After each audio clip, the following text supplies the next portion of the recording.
Good evening, everybody. Welcome to the 27th CAF update. Hard to imagine, right? But before we get on with our interviews for today, I wanted to do one last reminder, since this is the last time I'm going to be in a live stream before Sunday. You have until the end of the day on Sunday to get your entries into the best of 2020.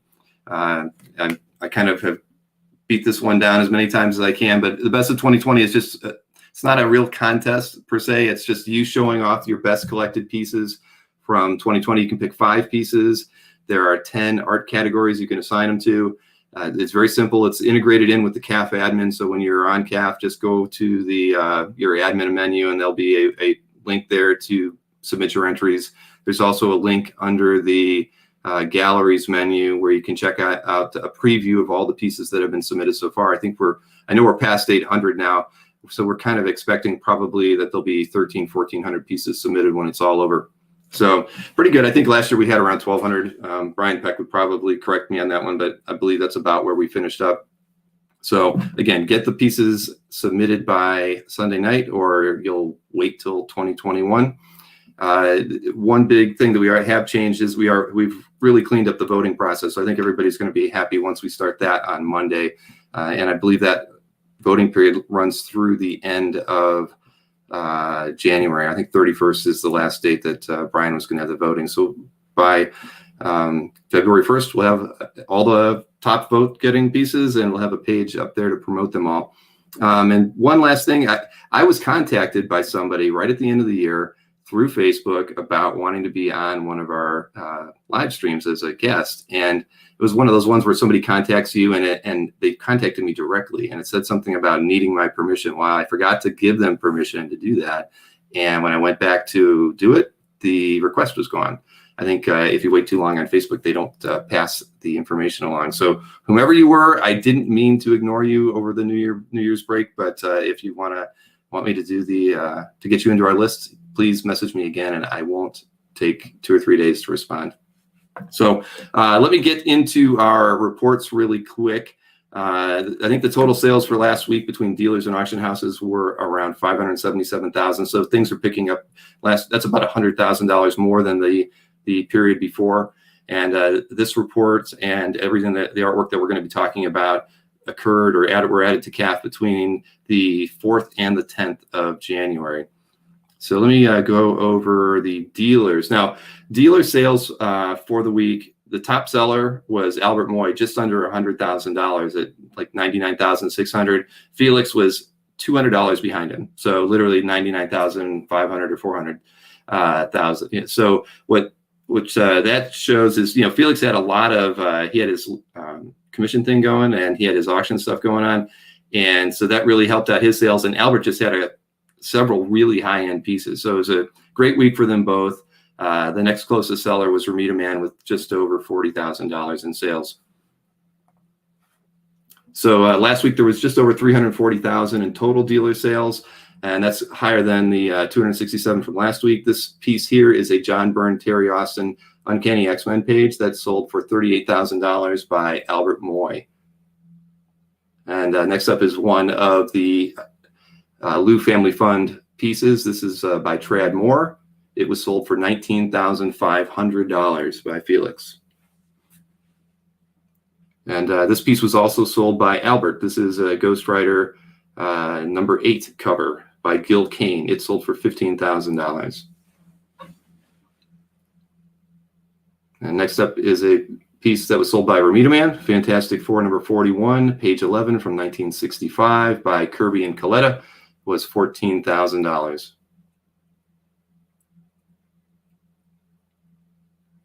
And this was a Sam Keith piece sold by Albert for $12,000. It's a X-Men annual Shattershot page pinup.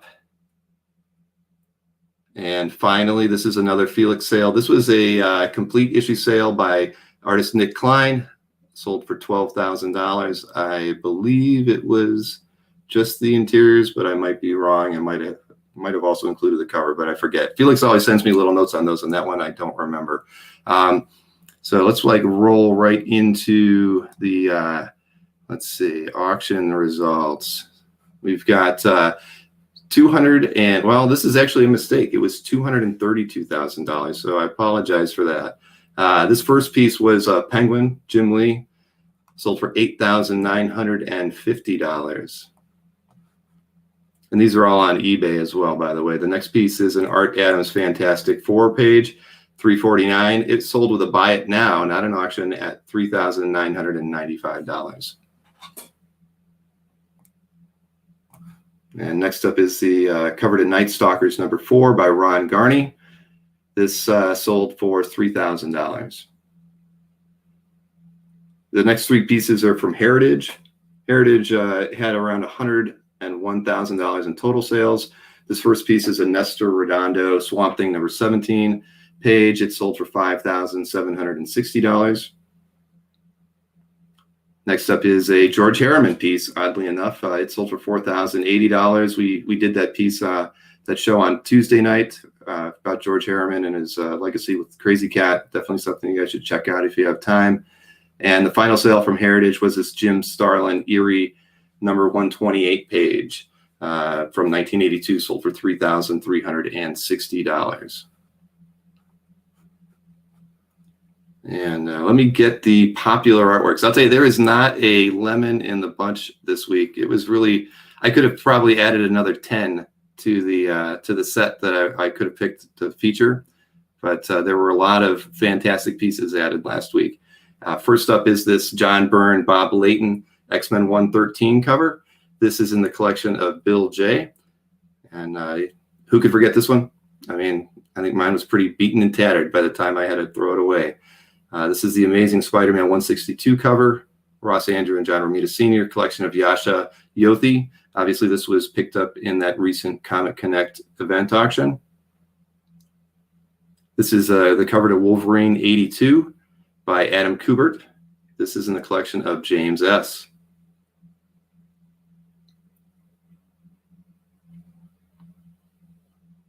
And this is in the collection of Paul P.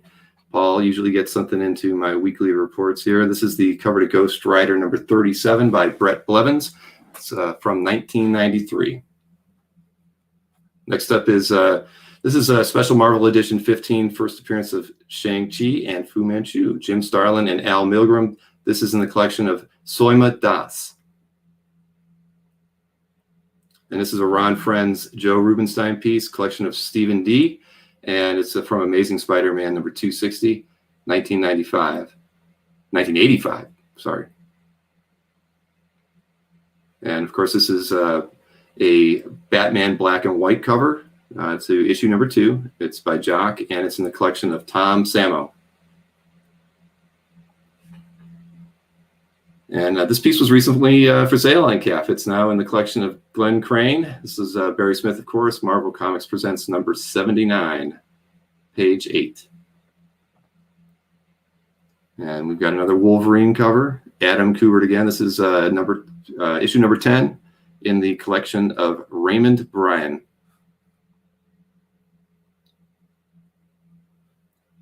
And this was by Steve Lytle. Mike Browning posted this one. It's a Doom Patrol number 1 cover, and just a beautiful image. And I really appreciate the fact that Michael posted this to CAF on the day that it was reported Steve Lytle's passing.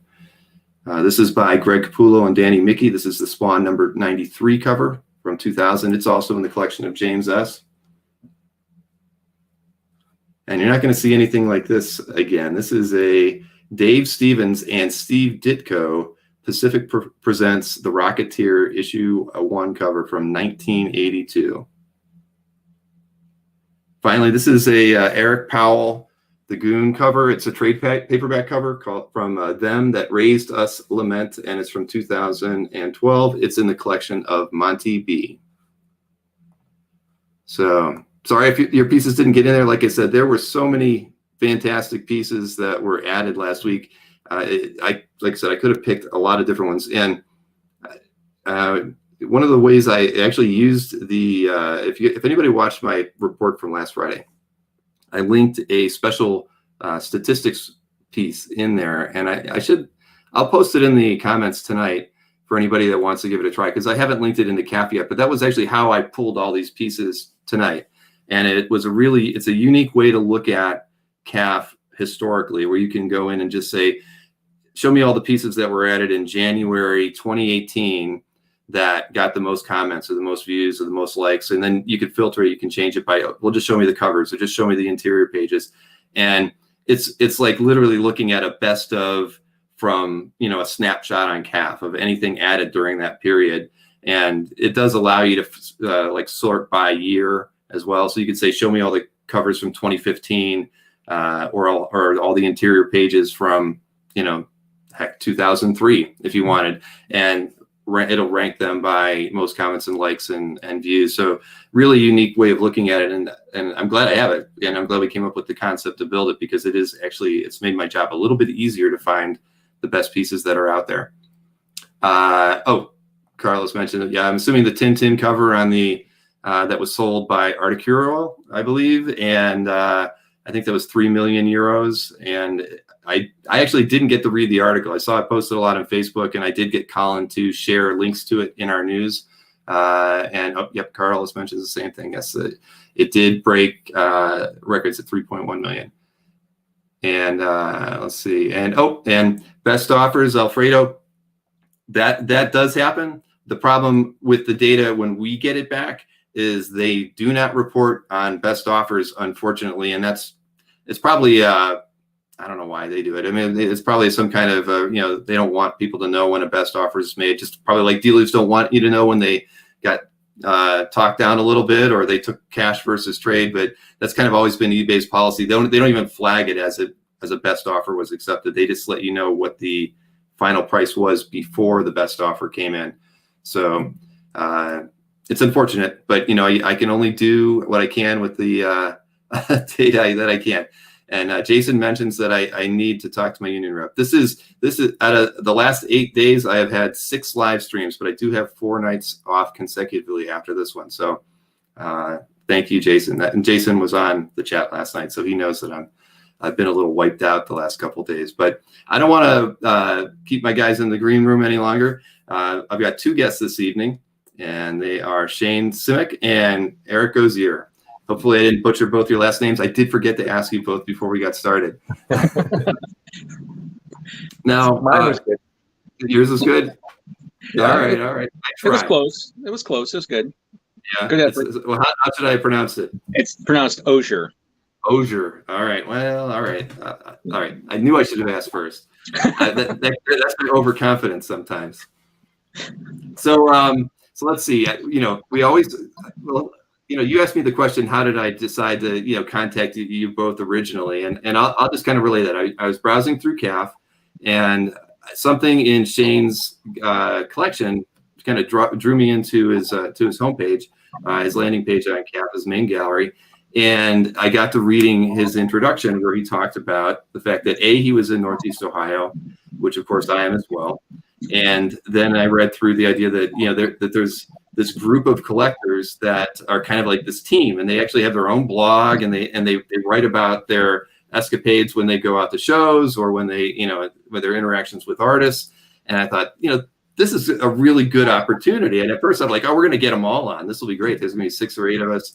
And, but it worked out. We've got, so just so everybody knows, we're doing Shane and Eric tonight. And then I've got 2 other people that are part of the collective next Thursday. So we're going to kind of do this as a continuation, because the cool thing about their group is their focus is on collecting con sketches. So everything's really more of an interaction between collector and artist, and not so much collector and dealer and that sort of thing. So I thought it would be a really cool conversation, because we haven't really dealt with this topic too much in the 7 months that we've been doing these. So Shane, I feel like in a weird way, you must be like the ringleader of all this. So kind of give me a little bit of backstory for yourself, about how you got started collecting and how that led to the group that you have today that's collecting. I started on comics in elementary school, and then I was working in 8th grade. My family moved to the North Canton area, which is exactly when I met Eric here, and we have been best friends since. And then shortly after high school, I started working at a local comic book store, Land of Crayon Comics. The owner's nickname was Cran, which is where the name came from. I was running that, and John Popo was a year behind me in high school. We knew each other. We knew we were into comics. He started coming in. We went to a convention together, and then Andy Varcho, one of our members, he was running around with my younger brother. He started coming in the store, and we all started hanging out, and we were going to these conventions, and we knew guys who were getting sketches, but we were busy buying comics. And John Pope and I went to a Motor City Con, and I decided that I was going to get a sketch for Eric for his birthday from Paul Ryan. So I got that sketch, and that started it all. We realized this is easy. You go up to the artist and say, "Will you draw Iron Man?" And he says, "Hand me money." And we had it. But being the fans that we were, we liked a lot of the lower tier characters. Everybody liked Batman or Superman or Spider-Man, but we liked Nightcrawler and Banshee and the sidekicks and those kinds of people. And we were in a time when Wizard Magazine was spotlighting Bishop and Sabretooth and those kind of characters every other week. It seemed like you couldn't get away from those characters, but the characters we wanted to see, Nomad from Captain America was never going to show up on a cover of Wizard or on a poster. So then we realized we could get a sketch of the character we like from an artist we like, and we have not stopped since. It's been downhill ever since. So what year are we talking about? Are we talking like late 90s or Our official year, Eric? 92 was the first sketch. Oh, very good. All right. So, yeah. Me, I was at a grocery store, and the issue of Iron Man 198 came out, and the cover was really cool, and it had Iron Man in an older version, and they were fighting this like flying tank, and I was like, I gotta have that, and I got into it that way. So I started reading Iron Man from the grocery store, and it wasn't until after I met Shane that I came to realize that there were actually shops that sold comic books. So, and we went to one in Canton, and I was kind of hooked there. And then, as he said, he got me that sketch, and it was funny because he's like, "Happy birthday," and I was like, "Man, this is amazing." And he's like, "If he hadn't signed it to you, I would have kept it." Great sketch. You can always get another one. So it was yeah, and then we've just I'm a little it's a little different for me. I don't go to as many shows as some of the other people in the group. I do a lot of the local things. I probably get to maybe six, 7 shows a year. But for a bunch of years, I wasn't able to do shows at all. And so I had this sketchbook, and I would send it with Shane to shows. And then I would live over the telephone with him. Hey, what's going on with the sketchbook? Hey, what are you guys getting? And so then when it got back, I would be like, oh man, this is great. And things like that. So for many, many years, he had joint custody of my sketchbook. And so that was good. So, because otherwise I wouldn't have gotten nearly as much as I did. Right. And there was a period where just things were just slow, and I didn't get stuff for probably 4 or 5 years, and then finally I got back into it, and I've been pretty avid the last couple of years. So for me, anyway. But Ryan Barrett actually says he's got to get a team of art collectors as well. Yeah. So that's great. You've got if you're trusting your pals to take your sketchbook around, that's a good thing. I mean, I can't say that I've ever had it. I've had people like get sketches for me that maybe I've prearranged and I couldn't make it to a show, but I never had anybody carry my sketchbook and get something put in it. Yeah. Well, and early on, we made like a rule as a group that we might mess with each other, but we won't. The sketchbooks are sacred. We won't have anybody put in something weird in a sketch or anything like that. So you got to have a good trust with people too. Definitely. You know, that's funny. Back in the day when, if you ever notice, there's this sketchbook concept on CAF, and really it's hardly used, but I've left it in there. It's one of the, I would say it's like one of the excuses for why I built CAF. I mean, there were a lot of reasons why we did, but one of them was back in the day, probably around like 99, 98, the people who were on the Comic Art L literally had a sketchbook. And they passed it around to all the collectors, and and it was like a collector sketchbook where every collector was supposed to put a drawing in it, and it either got lost or I can't remember what the situation was. But when came up with the concept of CAF and doing galleries, I was like, you know what? I'm just going to make an online sketchbook for them so that we don't have to keep mailing the sketchbook around to everybody. And because one guy would get it and he'd sit on it for 2 months, and everybody would be wondering who the next person is or which one, where it was. So I just said, I'm just going to make a virtual sketchbook for us. And I never heard about the sketchbook again. so there's my sketchbook story. I've never told that one before, but it was one of my, it's like I had a laundry list of reasons why I wanted to make CAF, and that was one of them. Cool. So, let me think. So Motor City Con, I've actually never been to it, but I've heard a lot of great things about that show. Is that kind of when we have cons, is that a normal one for you guys to go to a lot? I've only been twice. I went in 97 and 98, so it's been a while for me. Shane, you went a couple of years ago, right? Yeah, Motor City used to be one of our big ones when we first started going. Just at that time, they were bringing in a lot of big name guests, a lot of people we wanted to see. They were having it twice a year, and it wasn't that far. It was drivable. I mean, we were young guys in our early 20s. We weren't driving cross country, but to go from Ohio to Michigan, yeah, we could do that.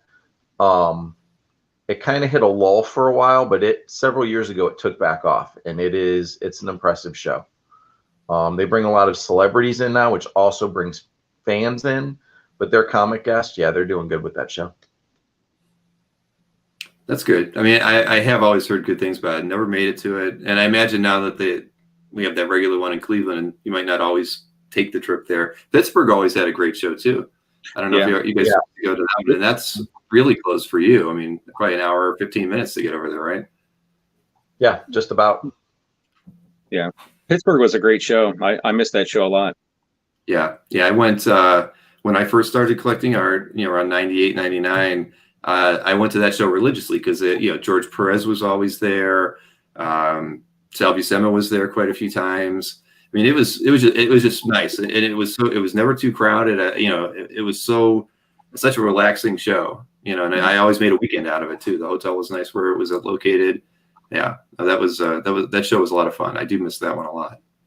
Yeah, they had a nice stable of regular guests, but they brought in a lot of good people too. Yeah. Yeah, I agree. And I just pulled this one up because Alex wonders, just like I do, where that sketchbook ended up. It's probably, I can only imagine. But the thing is, I actually never got to put a drawing in it, so I don't feel emotionally attached to it like some of the guys might. Yeah. So, before we start talking about some artwork, when you go to a show, I mean, are you one of those guys that likes to be there right as the door opens so you can get on a guy's sketch list, or do you kind of play it cool? You just have do you have a plan? Is it all mapped out? What table, letter, what letter and number they're at, and which order you want to hit them all? How does that work? Or do you work as a team? Yes to all of that. We get there excruciatingly early lots of times. And which is great, because that's part of the fun for the shows for us is just hanging out together, and we end up telling a bunch of old stories we've all heard 100 times, but they're still great and they're still funny.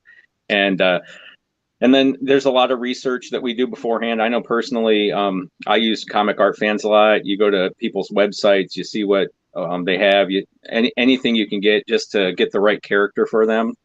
And the hope is that you pick something that connects with an artist too. Some of the best experiences are you have a character that really has an emotional tie to the artist, and your sketches end up, I think, turning out even more phenomenal.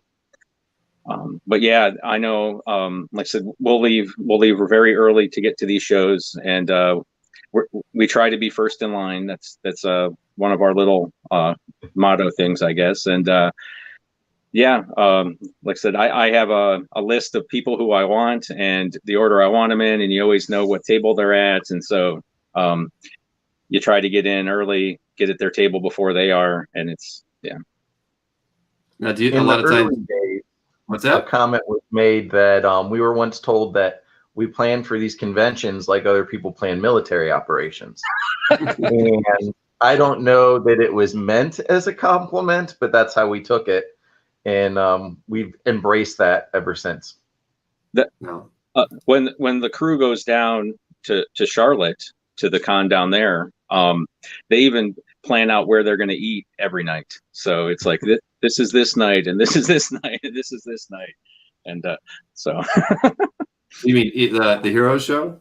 Yeah. Yeah, that I have not been to that show for about 10 years, but that was always my favorite show to go to. You know, it was Father's Day weekend, and when my kids were young, we would always, you know, coming from Northeast Ohio, we would go to that show for like a day and a half, and then we would go on down to Myrtle Beach and do a 3-day kind of trip for Father's Day and come back. And it's probably the most popular show to get sketches and to talk with creators, because it's so laid back and so well run. And I mean, it was always my favorite. Yeah. That one in Baltimore are probably like the two best ones out there for having a smaller show. I mean, like somebody mentioned in the comments just recently that the New York Comic Con has a massive artist alley, and it really does. Right. I don't know if you guys have been to that show, but it's too hectic for me. You know, you get there the first day and everybody's sketch lists are filled up in the first hour, right, if you're lucky, and then it's just too packed. And San Diego used to be nice with their artist alley, but it's practically non-existent anymore. They don't, they kind of expect artists to get their own booths, and if you don't do that, I mean, the artist alley is just meager, unfortunately. Bill, Heroes has probably doubled in size since you were there. Oh, really? See, that's okay. Well, then I have to get down there then. Probably not this year, but next year. It's a great show.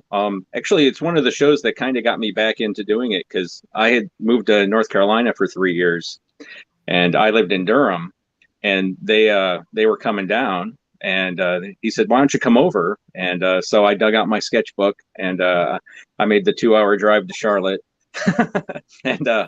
and I was like, "My gosh, this is an amazing show. This is like nothing I've ever seen," and it's even bigger now than it was. We were back a couple of years ago. Okay. I was back a couple of years ago. They try to go every couple of years to that one. All right, I'm going to put it back on my list. I mean, my kids are almost all out of the house. Well, not out of the house, but out of school, out of high school. So what about reference material? Do you, going into it, do you usually bring a lot of, costume sketches or, pages from books and that sort of thing so that the artists get it right? Or how meticulous are you guys with that? Shane is for reference. I love reference. Do you have any of your reference nearby? I pulled some right before we sat down. I grabbed a couple pages. Yeah, because you need to show your reference. I was at Pittsburgh Comic-Con early on, and I was standing next to an artist that a guy was trying to set up a sketch, and he wanted the Falcon. And he was trying to describe to the artist what version of the costume. And they're going back and forth. And they're like, the one where the mask goes like this? Well, no, it's kind of more like this. And they're going. So I pulled out Falcon reference that I happened to have. And I was like, is this the costume you're talking about? Yeah. And I asked the artist, I'm like, do you want this? He's like, no, but let me see it and do a rough sketch. So I make reference all year long, sometimes for characters I don't even have intentions of getting sketches of, just because I can find good reference. But like, here's what my Captain America reference looks like. We go for a nice clean head to toe shot, which we refer to as the Marvel Handbook shot. And then if it's like a lesser known character, maybe we want maybe you want them using their powers or showing a little bit. With a lot of modern characters, it's hard to get the clean head to toe shot. You don't really get the Marvel Handbooks anymore, and you don't there's not a lot of straight up pinups. But you make do. But yeah, we I specifically live for reference, and I've been known to make fun of the rest of the group's reference. I He don't think does. it's up. He can be brutal when you don't have good reference. So you take some extra time and make sure It's that your reference important. is up. It is. It absolutely is. Well, and I know a lot of artists like pull up images on their phone, but is that really the image you want, the one that they see? So if you put together stuff that you want, hey, this is a great action shot. Hey, this is great. This actually shows his feet. Something as silly as that. It all makes a difference. Oh yeah, no, I mean, I've heard many stories when somebody gets a sketch and they think that the artist knows what costume, period they want, and then they don't get it. There's usually this awkward silence between, and does the guy still pay for it and walk away happy, or does he get mad and not? I mean, I've seen that. It hasn't happened to me, but I've been in front of artists when that's happened. Yeah, I don't really have that problem because I take reference. Yeah, the only time you have that problem is if they put the reference somewhere else and then pull your stuff out and they wanted Iron Man, and then you end up with a different version, and it's cool. Yeah, It does happen.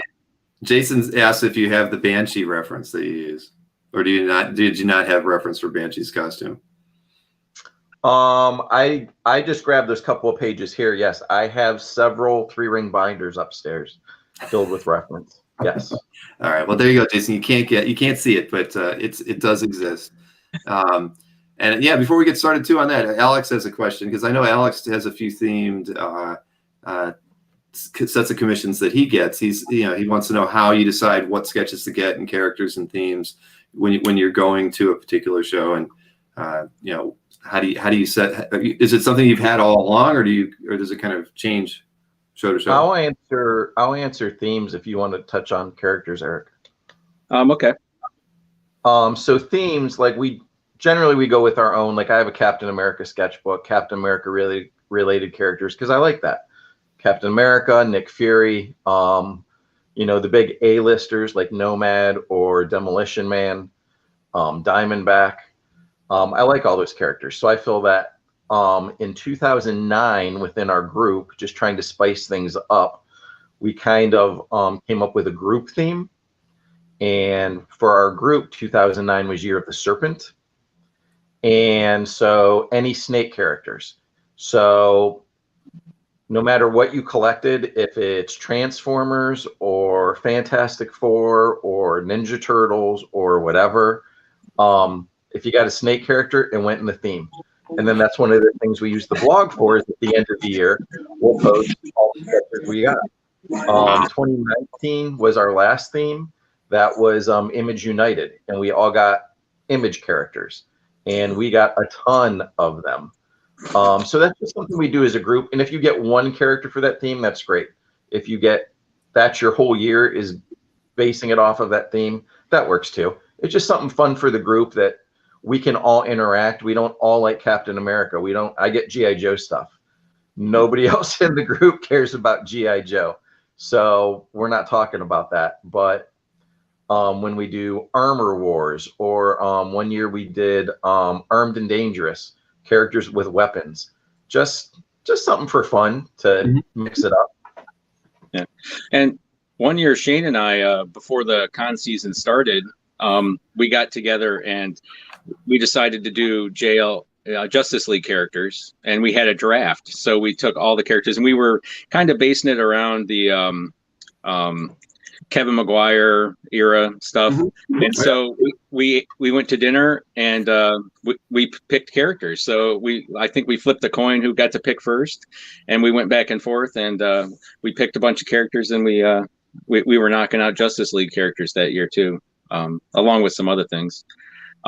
Personally, my first sketchbook was just Iron Man, and I had it in 3 sections. So I had an Iron Man section, I had a villain section, and I had a hero section.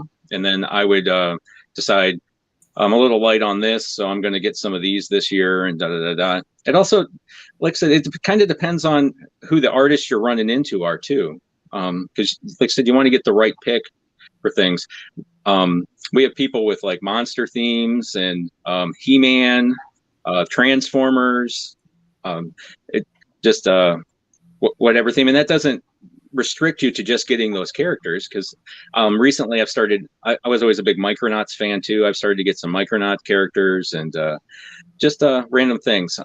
I got a Phantom sketch a few years ago from Ian Nichols, and it was a great sketch. That was a character I always liked. I remember watching a cartoon when I was in junior high and high school where he was on, and it's so yeah, I think you just you got to find what you're passionate about and just go for it. Some people I've seen just go up and they're like, draw me something, and I just can't do that. Right. I did that to Matt Wagner once. I just said, draw me anything from Mage, I'll be happy. And so I got it really quick, whatever. But I drew a blank because I didn't know he was going to be there. I just saw him and I was just like, wow. The other thing is, I think it's good to go with backups, because I've gone up to artists and said, hey, I'd like this armor, and they're like, no. So you got to have a backup, and so it's just just go prepared with a couple things. Carlos has a question. Do you go in with a fixed amount that you don't want to go over for convention sketches, or do you kind of go into it knowing that certain, with your experience that you've been doing it for a while, that certain artists are going to charge a lot different for just a bust versus a full figure versus a little bit of backgrounds, that sort of thing. So how do you approach that, with as far as a budget for getting your convention sketches? I think first of all, if we're going to a convention, we go with a budget for that convention. So if it's $500 and it's a 2-day show, you have $500 for 2 days. So however you want to make it work. If you have $500 and it's a 4-day show, yeah, it's going to be a little trickier. Also, because we don't go to all the cons by any means. But because we've been doing this for so long, we have a general idea of what a lot of people do charge. I mean, anymore, you can look a lot of that up online ahead of time or get an idea. So you generally have some frame of reference, or what they charged last year, even if it's changed in the last year, if they've raised it. So as far as like how much you want to pay an individual, that's up to you. A sketch I might pay $200 for. Eric might say, yeah, that's cool, I wouldn't pay that. It's just preference. It's just what you're comfortable with and what you think it's worth. I paid in 2020, I got a commission from somebody that I never thought would be an option to own original art from, and I got a commission of what I wanted, and it was definitely more than I've ever paid for original art before. And to some people, it's a ton of money. To some people, it's not. It was a lot for me, but it was worth it to get that commission that I would never be able to get otherwise. And you were happy with it? Loved it. Good. And it's funny how it's changed over the years. I think back, I sent my book with Shane to a show to get a sketch from Tom Morgan years ago. And sketches at that time were running like between $10 and $20. $20, $25 was a lot of money for a sketch. And he came back, and it was a MODOK. And he's like, I've got good news and bad news. The good news is the sketch is great, which it was. And he goes, the bad news is it was a lot more than we thought. And I'm like, well, how much was it? And he goes, it was $40. Which at the time I was like having a heart attack. Oh my gosh, it was $40. But it's like now you kill to get sketches for $40. So yeah. Right. I don't think my kid draws for $40. So. But you might be able to draw a good MODOK, though. I can't if you're good at faces, you're pretty good at MODOK. So that's what it's just a sketch, right? Yeah, have you ever checked out Kazra Gambari's his gallery on CAF? It's his last name is, I'm gonna butcher it, but I think it begins as GH. But just look for Kazra. He is a big MODOK fan and has some really great MODOK pieces that he's picked up over the years, and a really great guy. He's somebody I'd love to have on the show sometime too, because he would be a lot of fun. But yeah, I mean, who would really want to get a MODOK? Okay, but I've met a second person here. I only have one. I think, yeah. I think. Still are probably, with your one. Yeah. Well, everybody should have a MODOK sketch. I mean, come on. Yeah, Alex does agree that his MODOK gallery is amazing. It's true. It's very true. I think I've seen some of those, maybe not all of them, but I think I've seen some. Yeah, it's good stuff. Definitely. Let's see, and just Rich is a long time collector too, and I'm sure he's got several sketchbooks, but many that he's probably had sketches being done in them over years. So he says he likes having ones that he's had over a long period of time, and clearly you guys have probably had several that you've been filling up for a while. Have you ever actually completed the sketchbook where it's now on the shelf and it doesn't go to the shows anymore? Yes. I was the first one in the group. I mean, we've completed other ones, but my X-Men sketchbook, when I completed that, we had a party. Pulled out all my old X-Men posters. We had it at Land of Cran, even though I wasn't working there anymore. I still had some pull. We had a party there, had a party sub, had a cake. We made copies of the sketchbook for the rest of the group. Everybody has a copy of the sketchbook. Everybody brought their sketchbooks. Yeah, we had fun with it. I will say that I personally no longer do sketchbooks. There's pros and cons, and I love the pros, but the cons are bad. They get beat up. They get torn up. And I have learned that depending on what mediums are being used, that over the years, you start getting bleeding. You start getting shadows from some of the heavier stuff. So I've actually started taking my sketchbooks apart and putting them in portfolios just to preserve them better.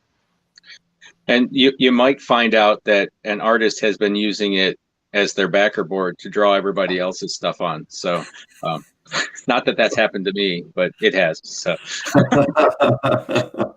Yeah, no, I can believe that. I don't think I ever used a sketchbook per se, but back in the day, there'd be times you go to an artist to get a sketch done, and they didn't even have a pad of paper. And so I got in the habit of I'd bring like 5 or 6 sketch pads, of heavy stock, drawing tablets, and I had my business card. I taped it on the front so I could leave the sketch pad with people. So that way I knew, and at least guaranteed that I was going to have it on a good piece of paper that I'd feel comfortable about taking it home. I haven't done that in a long time, but when I first started collecting, I did that a lot, and I still have like probably 6 or 7 pads of paper up there. The business card's a great idea. We started doing that a few years ago when we went to portfolios, leaving that, and that way they can call you when it's done. Oh, I didn't. Yeah, that's a good idea. Yeah. Yeah, if they want to. A lot of them do that now. Very good. And I know you kind of named a bunch of names, but how many are in the group? It varies a little bit. So the core group, I would say, is me and Eric. John Popa, Andy Varcho. We're the 4 that have probably been doing it the longest, I guess. We have Dave and Karen in Florida. They both collect sketches. We have Sean Dunham, Jason Beswick, Kurt Osier, Eric's brother, Nick Romeo, Travis Fisher. Is that it for active? We actually, in 2020, we lost one of our friends. It was not COVID related, but we did lose one of our good buddies. And in 2010, we lost one of our good buddies who always went to conventions with us. Actually, Pittsburgh was always his big show. That's the one he always went to. So yeah, we've lost 2 guys, but I think that's all. That's still a pretty darn good size group. I think that's everybody. Yeah. Right. I mean, who needs comic card fans or Facebook when you've got all these people in the group? I mean, you end up doing, that's why you needed your own blog, right? I mean, to tell the stories. We tried to do a Zoom meeting at the beginning of the pandemic, and it was very hard because we haven't seen each other, and everyone was just talking over at each other. It was ridiculous. I understand that. We needed a moderator. Well, I can step in if you ever need it. I can do it. Yeah, there's been times when during those chats with the dealers where I want to like mute Mike Berkey's his mic because he just won't shut up sometimes. So if you ever see it happen, it's not a malfunction. It's me. That's great. But so we prepped a bunch of images from both of your collections, and what we're going to do is we're going to kind of go back and forth between Shane and Eric and talk about some of the pieces. So let me get a couple of those prepped here for us, and we'll start with you, Shane. So good. Captain Britain by Paul Ryan. So that was actually in my X-Men sketchbook. I had met Paul Ryan. I think this is the second time I met Paul Ryan, second or third. We had seen him at Motor City Con a few times, and this was actually at a show in Akron back around the late 90s, 97, I want to say. And we just hit it off. We got along. I'm not going to say we were pals, but we were very friendly at conventions. He treated me well. And this is one of those ones where he said the magical words, "Can I take this back to my hotel and work on it in the room tonight?" And it came out amazing. He basically, at that time, he was mostly doing just like a one character semi-action-y shot. And I got, Captain Britain fills the page, and I got the lighthouse in the background, and I was blown away. He walked into the show the next day and walked by me and handed me the book on his way to his table. Didn't even sit down. He had the book in hand, waiting to hand it to me. And I was overjoyed. I was thrilled with that. Yeah, I've never gotten anything from Paul, but I've always admired his work. And what was the show in Akron, though? It was the Akron Comic Con that it was at Tadmore Hall on Arlington Road. Yeah. Jeff Harper put that on. It was Jeff Harper's earlier shows. So this would have been, I don't know, maybe his like second or third one at that time, but he put on a handful of bigger shows with a decent amount of guests for the first several. And then he started scaling back. I mean, he's doing more shows, but he didn't have he didn't have all the talent that he did those earlier shows. Got it. Yeah, I am on Jeff Harper's postcard list. So I'm sure you guys are as well. Yep. So that was our first sketch. That was the one Shane got for me from Paul Ryan. And that was one of my favorite armors. And it's such a great, it's just awesome. I got to meet Paul a few years later, and I had him draw Captain America for me. And it was right at the time that Heroes Reborn stuff was happening. And I said, yeah, I'd really like to get the Cap from you. And he like raised his eyebrow at me, and he's like, "You want the one with the A, right?" And I was like, "Yes, absolutely." But I would have liked to have gotten a villain from him, so I could have had him in all three sections of that book. But that's probably, even though it's the first one, it's definitely in the top 5 sketches of mine. It's just such a great sketch. And I would have kept it if it wasn't signed to Eric. That's right. And it is always a bonus when the artist says they are going to take something back to the room. Shane, I wanted to mention that too, and that's always something that, or they're going to take it home and finish it after the show. Yeah. Unless it disappears, it's a two-way street. You're never sure how it's going to play out. But no, that is very true as well. I mean, yeah, I've heard those stories too. When it goes home and then you don't see it for another 6 months or 2 years. Yeah. So that is always the risk you run. But most times they do have a very happy ending. Even if it takes a little bit longer. I know it's frustrating for a lot of collectors when stuff like that does happen, but by and large, I think most times things end well. Not always, though. There are a lot of bad stories out there as well. So let's pick another piece here, Shane. So Joe Madureira. So when I was managing Land of Crayon Comics, I convinced the owner to let me do a store signing, and Joe Madureira and Tony Daniel, we brought them into the store. This was around 94. Oh yeah, it's dated 94. It was before X-Men Age of Apocalypse had come out. So both Joe and Tony were working on X books at the time, but they were still pretty new. But we brought them in. They did a store signing. Joe did this in the hotel room just while he was chilling, and he did it in my sketchbook. He apologized to me because he didn't have a straight edge. So he said that sadly Wolverine had the bone claws because they weren't perfectly straight. And I told him, I'm like, those are not bone claws to me. They're just dirty with blood. So yeah, I refuse to have bone claws in my sketchbook. They're just all tore up. But yeah, he did that in the hotel room. I brought him in for a store signing.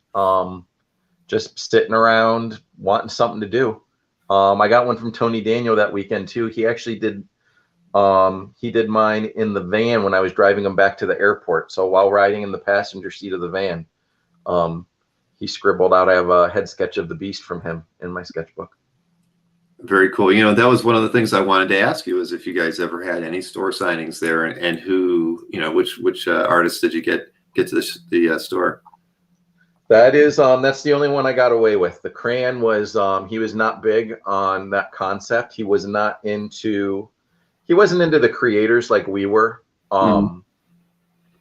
And he liked the idea of doing events, and that was before. I mean, now it seems like every store has an event 4 or 5 times a year, but back in the 90s, that wasn't really how it worked. So I was pretty pleased that that was the store signing I was able to get away with. And we had a great time hanging out with both those guys. Oh, heck yeah. Yeah, there were a ton of people. I remember a guy drove from Pittsburgh to see them. Yeah, I don't remember how we advertised it, but we had quite the turnout. Yeah. So you should have convinced Land of Cran to do it more often. I mean, I honestly, for as many shows as I've ever been to, I don't know if I've ever seen Joe at a show.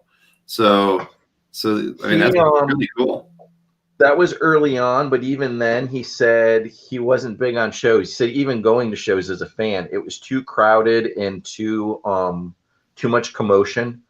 He wasn't a fan of that. He liked smaller stuff. So I had to promise him that we would control the crowd. He wouldn't be bombarded by people, and we would control the flow of people coming through to the table. And he was cool with that. He did that. The neat thing about that signing was both guys actually had concept drawings with them for the characters for Age of Apocalypse. So at that time, there was only one image that had been released, was the wraparound cover to X-Men Alpha. That was the only image that had been out, but they had all the concept drawings to all the characters that they were working on. So we got to see that, which was pretty cool experience too. Wow. No, perfect time to have him out. That's for sure. Yeah, we lucked out on the timing. Oh yeah, this is a sketch that almost didn't happen. Alan Davis was at a Mid-Ohio Con that we went to, and he wasn't even on my list. He was doing head sketches for people, and it was amazing because he would draw while you were standing there, and people would be getting 2 and 3 of these things. So they'd get one, and then they'd go back in line and wait another hour or whatever to get another one. And he was doing great work. And I had gotten a Thorbuster sketch from a guy named Bat Hilliard. He's from North Carolina. And I was talking to him, and I had some money left over, and I was like, you know, I've been thinking about getting something from him, but I just don't know. And he's like, oh man, you got to go do it. And the show was getting towards the end, and I'm like, all right, you talked me into it. So I walk over to the line, and not 2 minutes after I got in line, they closed the line to anybody else. And so I was like, oh, well, that seems like a good sign that I should be here. And so I waited in line. And I was, like I said, the last one, and I got up there, and he's like, who do you want? And I was like, well, it's a head, so I want something with a little bit of detail in it. So I'm like, I want this, the rivet-faced Iron Man armor. And he's like, I'm just doing heads. I'm like, I don't care. That's what I want. And he's like, okay. And he starts drawing, and he's giving me this, you know. And after he'd been drawn he'd gotten the kind of the basic layout out, he looked up at me, and he's like, since it's so simple, I'm going to give you a little bit more. And I'm like, please, you know, keep going. And so he drew away, and everybody was just looking at it like, oh my gosh, he's drawn this big thing. And what the coolest part was, when he was done, he flipped the book around and he looked up at me and he starts telling me this story from his childhood. And he basically, it was when he was young in England, he had bought this pack of trading cards, and there had been this Iron Man patch in it. And he had his mom sew it onto his jacket, and he wore it like for years. And it was like we had this little bonding moment, and it was a sketch that I wasn't even planning on getting. So it was a lot of fun, and it turned out great. So I love this sketch. I love Alan's work. I've seen him at shows and never approached him to try to get a sketch. Usually because he does have such a long line when he's actually drawing. I felt so bad for him because by the time I got there, his hand, you could tell it was just screaming with pain. He'd been drawing all day, and but he still he pushed through and got me this great sketch. So I love it. Fantastic. And let's see. Here's another one from Shane. Here's a Banshee for Jason. That's yeah, right. There's Banshee. So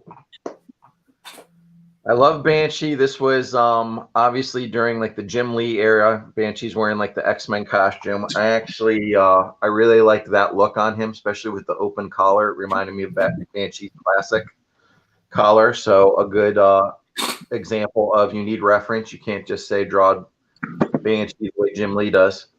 But this was early on. Steve Epting was drawing Avengers at that time, and the book was not exciting anybody, and nobody really knew who Steve was. And me and John Popa, who will be on next week, we could not get enough of Steve Epting's art on Avengers. We always wanted more. So we had the opportunity to see him at a couple conventions, and I believe this one was also at a Akron Comic-Con. And I had to force him to take money. He did all that, and after he was done, he hated it.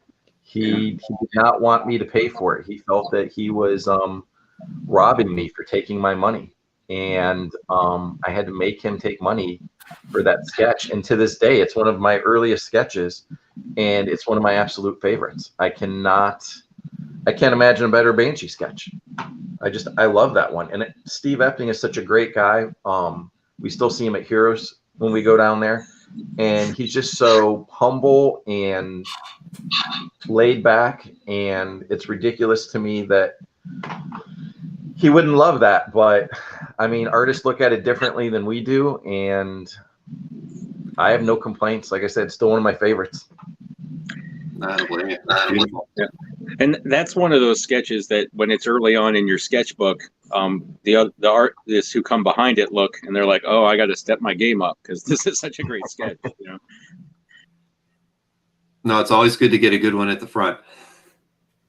Yeah, Absolutely. That's one of the pros of the sketchbooks is you get a couple good ones in there, and everyone's gotta step up their game for sure. This see, this is one of the real proud of this one because George isn't with us anymore, and there's just certain guys that you just want to sketch from. And I was actually kind of I embarrassed myself with him with the sketch because I went up and I wanted to sketch and whatnot, and I accidentally laid my stuff down on some of his stuff. I didn't damage it, but I was really embarrassed. And but those are things that you don't ever do again once you do it once. But George and his wife were there. They were super nice. And he was it was much later in his life, and he still put out a really nice sketch. It was there's just bucket list people. He was one of those bucket list people that I was able to get. So right, I've always loved George's work. There was a really fun convention sketch looking thing, from George on eBay recently, where it was like Iron Man, but he was like on a golf course, and he was on the putting green, and he was holding up his putter like he was lining up a shot. I guess George was a avid golfer, and so that was like an inside joke for him from one of the sketches that he probably pre-did and brought to a show.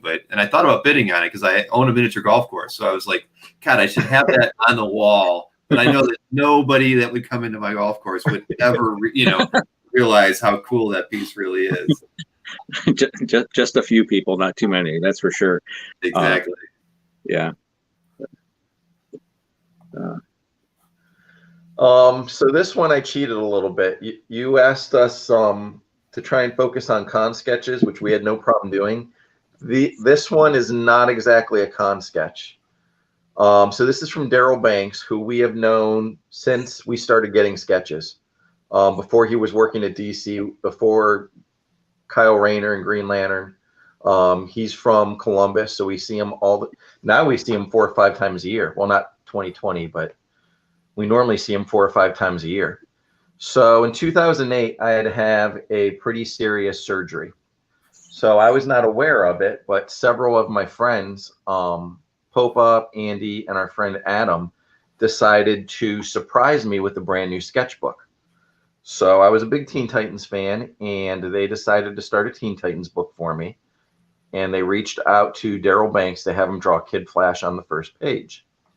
Well, Daryl, when they told Daryl what was going on, Daryl wanted to do more than just the Kid Flash. Kid Flash is actually on page 2, and page 1 of the sketchbook is the image of me with Donna Troy and Starfire in front of the Titans logo.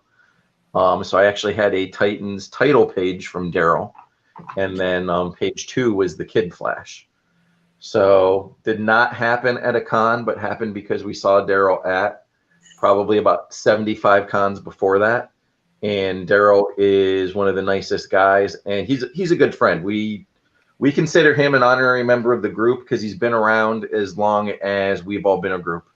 Yeah. But yeah, he's a heck of a great guy, and I can't thank him or my friends enough for this, or starting me with another sketchbook, which then, of course, I had to fill the sketchbook with Titans art. Exactly. Well, I mean, you're making me jealous. I need an art team too. This is, I really feel like I've been left out all these years, like I told you guys when we were talking earlier, a lot of collectors, when they start out, they're alone, and they don't have the experience of getting to enjoy what they're doing with other collectors. And you guys did it from the start. I mean, I can't tell you how unique your story is compared to most collectors. Everybody else is in the dark. We made lots of mistakes. There was a lot of trial and error. The first half dozen pages in my X-Men sketchbook are local guys or guys who are coming in the store because I had a sketchbook and I just wanted art. I wanted sketches. So just anybody who knew how to draw, I was handing them the book and having them draw something. Sure. And you can tell probably about 2/3 of the way through my X-Men sketchbook, you're like, oh, this kind of took a turn. It's a lot more finished and established now. And then, so we try to, we've made friends doing that. John Thurmond, who is on Comic Art Fans, is another G.I. Joe collector. And he was looking at a lot of my G.I. Joe art on there, and he reached out to me and asked me about reference. And what kind of reference I send artists. So I sent him some samples of my reference, and me and John are good buddies. I sent him a link to this. We talk all the time. I haven't seen him at a show in a few years, but we still talk. Yeah, we've made a lot of friends outside of our group. Christopher and Lee Giles, they're good friends of ours. We met Christopher our first year at Heroes Con, standing in line together. But yeah, having a group to go in with, having someone to bounce ideas off of, walking up to your buddy and going, oh my gosh, I can't believe so-and-so doesn't have a line. Who should I get from him? I need to get on his list, but I wasn't prepared for this. Who should I get? Right. And the first response to that is always, well, what reference do you have? what books available? We have ready to go. We've got binders full of references, as we now know. Just being able to bounce ideas off people. Hey, what do you think about this for this artist? And what do you think about this? And well, maybe not that for this, or maybe you might want to think about this. And it just spurs ideas and gets you going. And yeah, just doing that by yourself could be hard. You make a lot of mistakes. Like I said, we've made many mistakes, but we've learned a lot over the years, and it tends to be a little smoother.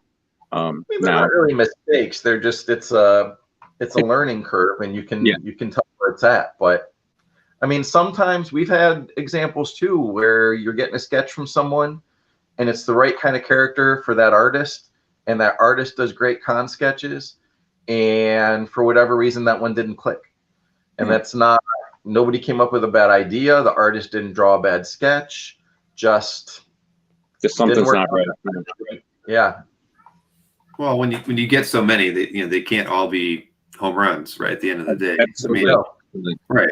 I mean, I've had a few that I was just kind of okay, and I still have them, because I pretty much never sold any of the convention sketches that I ever got. But yeah, some you're more impressed by than others. It's just kind of how it goes.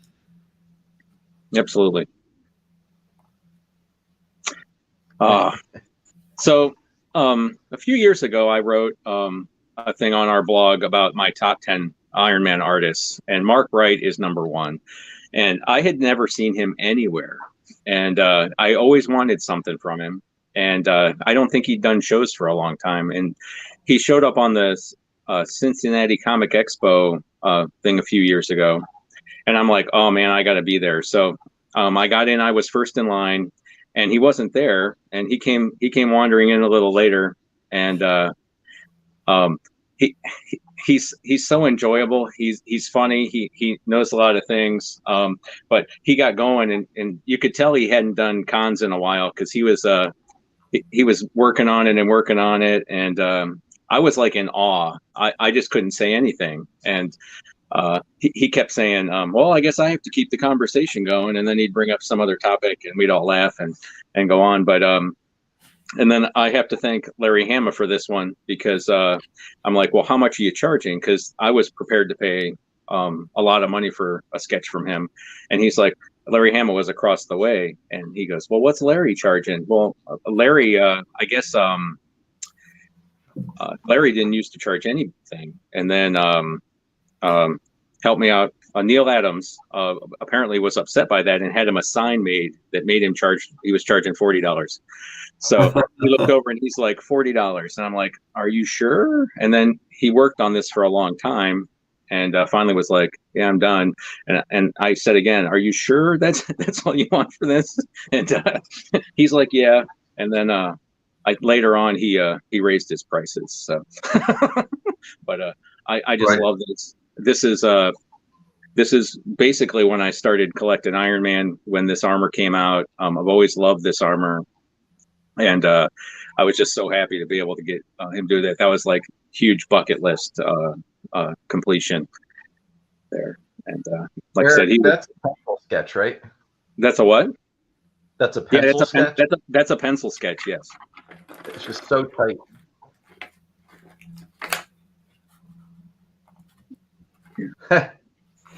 I did not cheat on this one. This is a con sketch. I know I've seen Brian's work before. I don't know anything about him, but he's fantastic. So at one point I read in a program guide or somewhere, Brian Stelfreeze wrote his bio in a it must have been like a Heroes Convention program, and he wrote that when he's not busy drawing, he's teaming up with Snake Eyes. Well, I've been toying with starting a G.I. Joe sketchbook, so when I read that, I'm like, oh, well, I'm going to start a G.I. Joe sketchbook, and I'll have Brian Stelfreeze do Snake Eyes. So I told Brian that story, and I took him a brand new sketchbook, and he was all about it. And he was very busy, and he said, I want to do this right. I don't want to just do this at the show. Let me take this with me, and I'll do it. Here's my email. We can contact each other, and I'll send it to you. Sounds great. Well, that didn't happen. So the next year at Heroes Con, I went back to Brian, and as soon as I walked up to him, he started laughing, and he looked at me and he said, Snake Eyes. I'm like, yeah. He's like, I don't have your book here, but it can be here. I can have it here. And I said, well, is there anything in it? He said, not yet. I said, well, I brought a brand new sketchbook. He's like, perfect. And he took it and he worked on it. And actually on my gallery page, I didn't say anything. You can see I took a picture when he was working on it, and it was just blue. And I mean, you said you know Brian, you've seen Brian. The way he works, it's like truly magical. he lets it talk to him. He just goes off of, he's like, we're going to throw some orange on here and see what happens. And it's so amazing to watch him create this from a blank page to, like I said, the first color he put down on the page was blue, and it turns into this. And it's just amazing. And then, like we talked about before, when this is the first, you open up the G.I. Joe sketchbook and it's this, yeah, that kind of sets the tone for everybody that follows after that. Yeah. They Yeah, kind that of hate worked out you for that a little bit. Yeah, Brian's. I mean, I can't say I've ever seen anything bad done by Brian. I I'm always in awe of his work. His choice of colors are amazing, and if you're going to get, if there's somebody you're going to kind of set your eyes on when you go to a show and Brian's there, I highly recommend. He's someone to look for because, he just does such great work. I mean, I can picture several different pieces that friends of mine have by him, and they're all beautiful. I'm so glad that he did not do it and send it to me, and I got to watch him work on it at the convention. It made it so much more amazing. Yeah, I agree.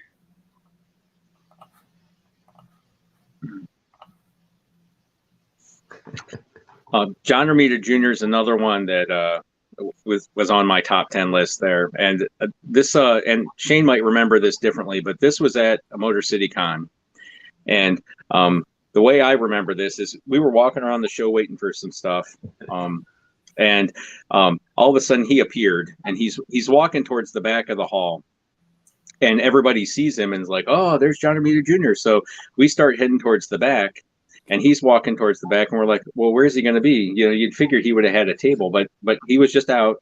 And I remember he kind of slid across one set of tables and kind of landed in a chair on the other side, and it's like, all right, who's up? And so we were in line, and he was doing head sketches, and for some reason this is what I wanted, but he's like, I showed him the reference, and he's like, I'm just doing heads, and he's like, okay. And like I said, he gave me that little bit extra, and it felt like it was like 12 swipes of his pen and he was done. And he turned it around and he's like, that was the easiest sketch I've ever done. Everybody else wanted Iron Man too.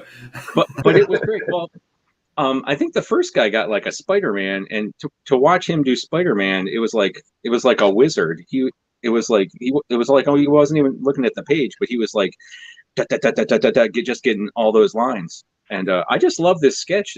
It's very simple, but there's so much energy in it. And yeah, he's a wizard. He's great. And like I said, he was like, what was that? Yeah, someone had him draw Spider-Man on a baseball, and he hated that guy. Yeah. Yes. Yeah. He just seemed like the coolest guy I'd ever seen in my life that day. So. Yeah, and that story's pretty accurate. That's pretty dead on what happened. Yeah. So never take a baseball to John Romita to have him draw it. No. Don't recommend it. Well, you figure with Spider-Man, he watched his dad draw him all the time, so he should have been good at that. And obviously he was fantastic drawing anything Spider-Man. So yeah, just so good, so good. So this is Brian Hurt Zartan, but I'm gonna tell on myself. So while you guys were looking at the John Romita Jr. Iron Man, I did something that I do all the time, and I went to Comic Art Fans and referenced my page for a minute because I needed to look something up. I'm on there all the time looking things up. So I had gotten sketches from Brian Hurt before, and he had drawn in my G.I. Joe sketchbook before. And the first sketch he did for me in the Joe book was really good because he looked through all the characters I had and said, I want to draw Destro and Baroness. And I said, sure. And then when I went to pay him for 2 characters. He's like, no, you're just paying me for 1. I asked to draw 2. You're only paying for 1 character. So several conversations throughout the years, and he really liked drawing in my Joe book. We were emailing at one point, and he emailed me a list of Joe characters that he would be interested in drawing the next time that he saw me. So I printed that out and held on to it for the longest time. So I had it as reference. But Zartan was one of those characters. So the next time I had the opportunity, I brought this to him, and I love this. The shadows from the tree. It's such an amazing piece. And I mean, this is also back when Brian Hurt was doing conventions. You could just walk up and get on his list, as opposed to now where it's hard to even see him at a convention. Mm-hmm. But he's such a down to earth guy. I always felt like he was somebody that like we grew up with, and we just ran into him at a con, even though we didn't know him from Adam. But yeah, the fact that he gave me a list of Joe characters he'd be interested in drawing. All right, I'll take you up on that. You tell me who you want to draw. I'm not gonna tell you no. I'll find someone on the list. And yeah, no regrets with that. That's a nice one. You got another Epting. Yep, this is I have two Eptings, and this is one of them. And it's a very similar story because I don't think he liked it. I think it's just amazing. I think it captures Thor perfectly, and I get a lot of comments on this sketch. But yeah, he's super nice, and man, what great work! What great work! And I always like seeing those guys. Well, it's kind of bittersweet. You like seeing them become big and famous, but then you can't afford them anymore. So, but yeah, just love the energy, the backgrounds. Just everything about it. Well, I'm a huge Thor fan, so I think this thing's beautiful. I'm jealous. Yeah, that was one of the I wanted to get the big three in the book. So I had gotten Cap, and then I got this one, and they're all just amazing. I mean, it couldn't have done any better on that one. Oh wow! I mean, I could stare at this for a while. Yeah. Yeah. Well, it's good though. You know, it's always good when you know artists are critical of themselves, because they do want to do good sketches for you when they're at shows. I mean, they're not there just to make money. You know, they want to make everybody happy. So Absolutely. yeah. I mean, they're not there just to have a good time and have a beer after the show. They want to do good work. Yeah, and I think a lot of artists are like overly critical of themselves. And once again, I'm looking at it and I see one thing, and they see a lot more flaws in it than I do. I don't see any in this one, but maybe he sees something. I could have done this better. I could have done this better. But I think it's perfect. Yep, I agree. Bill, are you familiar with the ill-fated Screaming Tiki Con? I went to it. The first one? The one that was in Cleveland? No, the first one was in Youngstown. Around Youngstown, yeah. Okay, no, I went to the one that they had one in Cleveland. It was in a business building downtown. Yeah, it's like an abandoned business building on the second or third floor. Yeah. That's the one I went to. I went to that one also. Okay, so this Josh Metter sketch is from the first one, which they had a massive artist alley for a local just weekend show that kind of sprung up out of nowhere, and nobody was in the artist alley area at all. Me and John Popa had planned on going Saturday, and I was off that Friday, and the girl I was dating was off, and she had never been to a convention. And sorry, I saw Dave Aiken's comment. Hi, Dave. So I asked her, we had nothing to do. I said, hey, you want to drive out and check out this con in Youngstown? And she said, sure. And I was just going to do a little recon and check it out and see what it was like.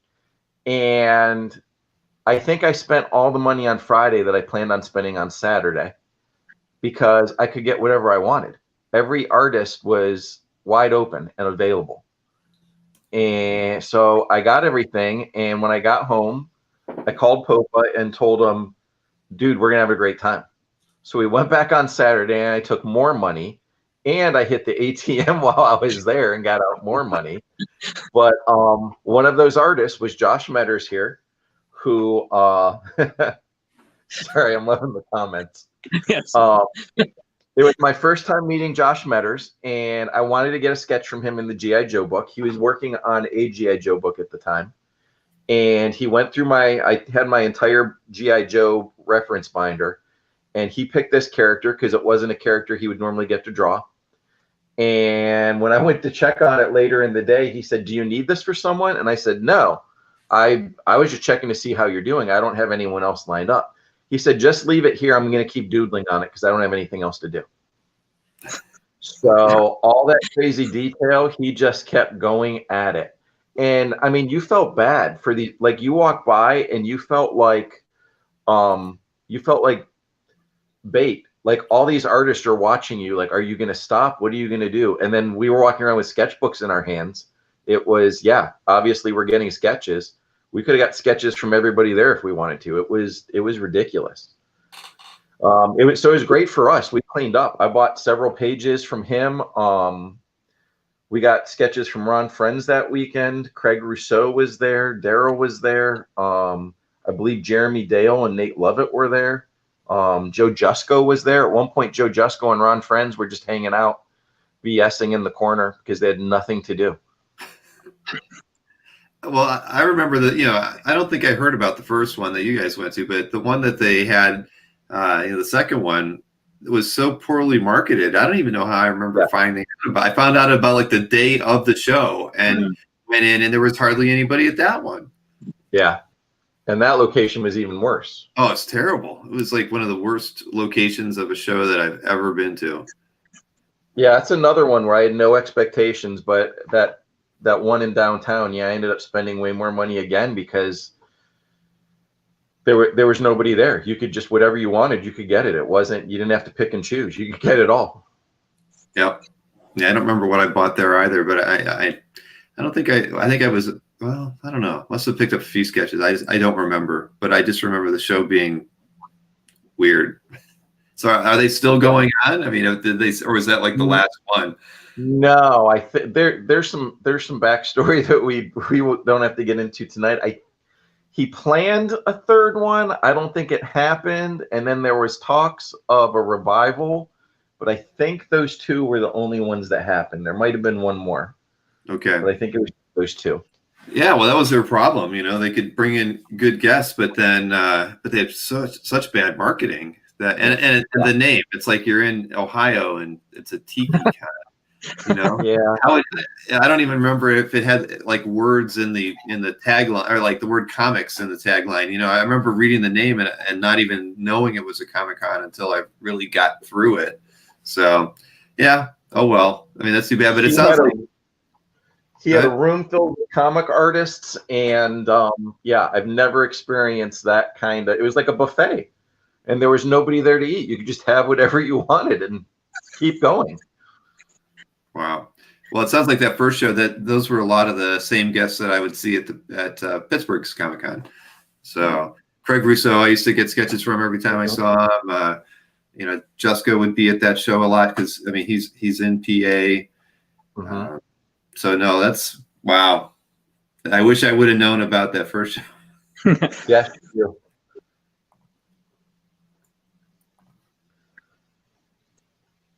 This is Bob Hall. I loved Bob Hall's work on West Coast Avengers, and I had gotten this is actually my second Hawkeye sketch, and he was at a Cleveland show a few years ago, and I'm like, yeah, I gotta get a Hawkeye from Bob Hall. Yeah, just love it. It's so dynamic and energetic. That Cleveland show was a show that you could get people. They had some good guests over for a few years. That year, I think Ron Wilson was there too, and anytime I see Bob, I like to get art from him. He's just fantastic. Hawkeye's always been a favorite of mine as well. Yeah, and that run he did was great. So I agree. So this was a unique experience for me. It's all good. So this is by Daniel Govar. I'm a Team 7 guy. So I love Grifter and Deathblow and those characters, but I wanted Grifter with Zealot. And we usually see, this was at Dragon Con, and we see Dan a lot at Dragon Con and at Heroes. So I had emailed him beforehand to see if he was going to be doing sketches and whatever, and I told him what I wanted. So when I got to the con, he didn't have it done. He had 2 prelims, one on each side of the page. And one was a after battle scene where it ended up being the finished piece, and the other was the action scene. And they were on flip sides. And he said, "You decide which one you want me to finish." I couldn't decide which one was better. I couldn't decide which one I wanted to do or what you would like. So here's the 2 prelims. You pick which one I'm going to finish, and I'll do it. So that was kind of like torture. They were both so good. I went with the after battle scene just because I figured it was less typical than a big fighting scene. I realized they're image characters, and a big fighting scene is what they're known for, but I thought it would be something different. And I have no regrets, but there's a part of me that, yeah, it wants to see the B side. It wants to see what happened on the action side. But yeah, Dan messed with me on that one, but it was all in good fun. It was kind of a cool practical joke, even though it wasn't meant as a joke. It was just it was something different. I had to earn it. It wasn't all in his hands that time. His stuff is so good. Yeah, I was just going to say the same thing. I mean, Dan really turns out, great piece after great piece. It shows. I'm always impressed with it, and he has a very good reputation amongst collectors as someone who's just consistently good, and his color pieces are fantastic. So I haven't gotten anything by him myself, but if you go to CAF, there's a lot of his work there. We have had some interesting conversations. Like when he plans out a piece, I feel like he's a movie director directing a scene. He knows where the light is coming from, what light source is hitting where the action is coming from. Like he has it all mapped out and played out. And I've looked through his portfolio, and we just discuss the layout of numerous pieces. And it's so amazing to me how much he puts into it. I think that's the great thing about talking to artists, because like I said, to be that good, you have to see things from a different perspective. I appreciate art for one thing, but they see so much more. They see all these different layers, and it's to me, I just like absorbing that information from them. Oh, I never thought of it that way. That's a good point. And so yeah, always talk up the artists. You'll learn a lot. This is one of my Ron friends. I love Ron. I wasn't there. This was at the Screaming Tiki show. So my book has been to that show, but I haven't. I love Ron.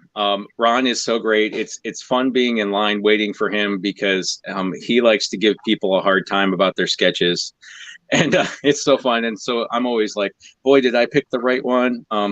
A couple years ago, I've been getting different Iron Men from him the last couple years I've seen him, and I was on the stealth armor, and I walk up and I'm like, I'd like this Iron Man, and he's like, "You want blue Iron Man?" So it's funny, but I had him do Doom as my first sketch he did for me, and I just love this, and it was obvious that he put a little extra thing in there because of his time, all of the work he had to do at Screaming Tiki. But I just love the best wishes dog, that's just it's so great. That's perfect Victor Von Doom to me. Definitely, I've gotten a few Thors from him. He's a lot of fun to chat with. Yeah. Oh, he is great, and he actually likes people to watch him draw. He was at an Akron Comic Con a few years ago, and I stopped by to watch him draw a little bit, and he was kind of lamenting. He's like, people don't watch you draw anymore. They just drop their stuff off and then go do other things. And I think and he's one of those guys. Like I said, he knows his stuff, and he truly cares about the product. And everything he does is just magic. I remember being at Pittsburgh, and he was working on a beast for Chain, and I walked by the table, and there was like 4 lines on the paper, right? Mhm. And I hear him go, no, it's all wrong, and he starts erasing where the leg would be, but I'm like, there's nothing there, you know. But he sees it already. It's like he already sees the picture, and he's just tracing the lines, you know. Like I said, it's just fascinating. And then he's been around for so long that you can just learn a lot. You hear good stories, things like that. It's just great. That's part of the fun of being at shows, is you get to interact and learn things, and they tell stories that other people probably haven't heard, and so Oh, always very- try to up an artist. Now, was he repped by Catskill? I can't remember where He is. Yes, and he's in the Pittsburgh area.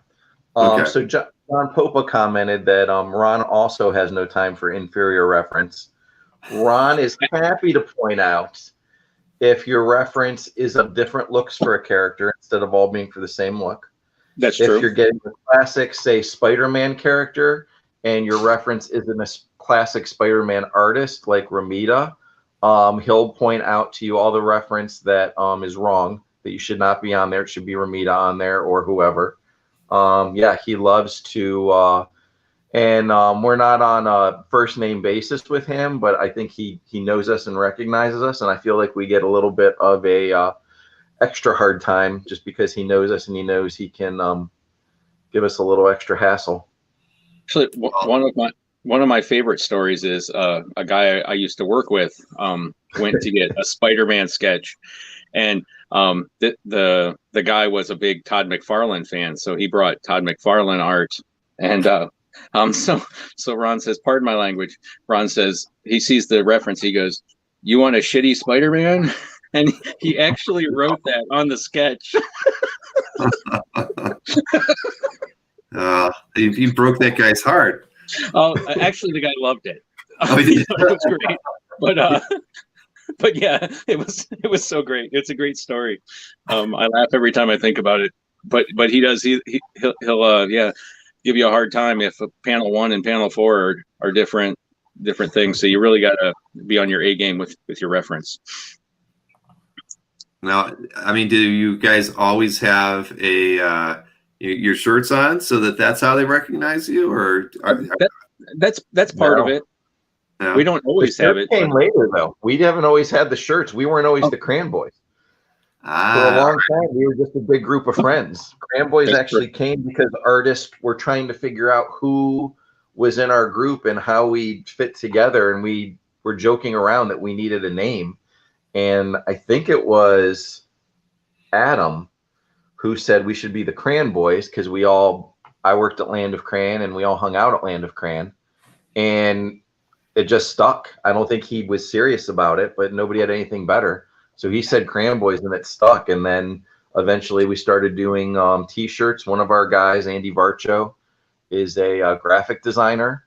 So thankfully we have a in-house guy who can come up with our designs for us, and it just worked out. Now we take advantage of Andy every chance we get. If you're starting a group, make sure you know a graphic artist. That's good advice. Yeah.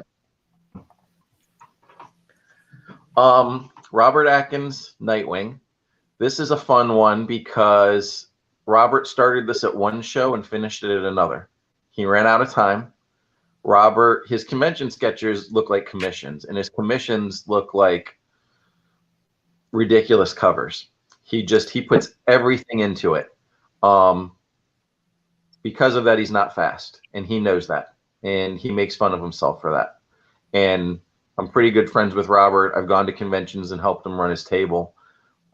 It's a running joke, but he did this Nightwing for me, and he said, "Yeah, I'm not going to have time to finish this. Bring it to me next time." Okay. I mean, it looks like a pretty good Nightwing. It's a pretty good convention sketch Nightwing there. Nobody would be upset with that. So I took it back to him next time, and I got that entire city block added in. I love the water tower. Honestly, he was going through my sketchbook. He's like, "Hey, let me see your sketchbook. Let me see what you got." And when he got to the Nightwing page, he just grabbed his pen and started drawing. there wasn't even a conversation. He was just looking at what I had gotten, and when he got to that one, he just went right back to work, picked up where he left off. Wow. I mean, that's that's a really well finished piece for a convention sketch. That's beautiful. Technically, it's 2 convention sketches. Okay, you're right. You're only charged for one, right? Yeah. And Robert's a super good guy. I don't think I've ever met him at a show, but yeah, no, I mean that's amazing. Yeah. Robert did an Iron Man. He did the Heroes Reborn Iron Man for me, and the detail on it is just ridiculous. He probably hated me afterwards, but this is by Daryl Banks. I have a lot of art by Daryl, and it was hard to choose one. The reason I chose this one is this is Ultimo, who is an old Iron Man villain, and he's from the '60s originally, and it kind of a lame character or whatever. But and when I was always like, I need to get an Ultimo. I mean, you can't have an Iron Man book without Ultimo. So I was like, who am I going to get? I'm like, well, let's try Daryl. And so I brought it to Daryl, and Daryl was like so into it. Every time I walked by, he'd be making Ultimo references and stuff. And the sketch turned out great. I love Daryl's stuff. Daryl actually finished my Iron Man sketchbook with a in the hero section. My idea was to have Jarvis as the last entry in it, and he has a broom, and he's cleaning up the mess from the sketchbook. And it turned out great. Daryl thought I should get Kevin McGuire to do it, but that was a little out of my budget. So, but Daryl just gets into things. He's a geek like the rest of us. He gets excited about things, and I just love this sketch. It has great energy. He's just bursting up out of the ground. Ultimo lives, and yeah. If you ever see Daryl, get a sketch from Daryl. Daryl's great. Chris Samnee, Nightwing. This is before Chris Samnee became the mega superstar that he is now. I haven't seen Chris in many years, but from what he posts on Twitter, he seems to be just as nice and friendly as he was back when we saw him all the time. Got a handful of sketches from Chris. This actually might have been my last one. But all those other sketches, we were talking, and I was telling a story about my Titans book, and he stopped drawing and looked up at me, and he said, "You have a Teen Titans book?" Like, yeah. He's like, "I love the Teen Titans. Why have I never drawn in that book?" I'm like, oh, I'm sorry. So next time I saw him, he drew my Teen Titans book. I asked him to do this sketch for me, and he told me I might have the story wrong. I thought he was at a store signing. Maybe he was just doing a signing at a convention, but he was basically back to back with George Perez. And he said that they were both so busy, they never got a chance to chat. They're just signing away, talking to fans while they're signing. Finally, at one point, he says he leans back and says, "George, I've got to tell you, that Nightwing costume is the best costume ever designed." And he said George leaned back and just said, "I know," and went right back to signing. Oh, that's a great story. So that's my Chris Samnee telling a George Perez story. Yeah, that is great. George was like that, though. He was just so funny, so he's always so fun at shows. I got to have lunch with him a few times. I would at the Pittsburgh show. Remember that he did a lot of work with the Hero Initiative, and so they would have auctions ahead of time for lunch with George and get a sketch. Or something. Right. Yeah. And one of my favorite con sketches I got, and I let my son pick it out. It was for a 2-character sketch, and I got let's see, it was Superman and Thor, and and he tried his best to get my son to have them fighting. My son's like 6 years old. He's like, "No, I want them to be friendly together." He's like, "Well, nobody wants them friendly together." And so he had to draw them flying side by side, all as happy as could be to be next to each other.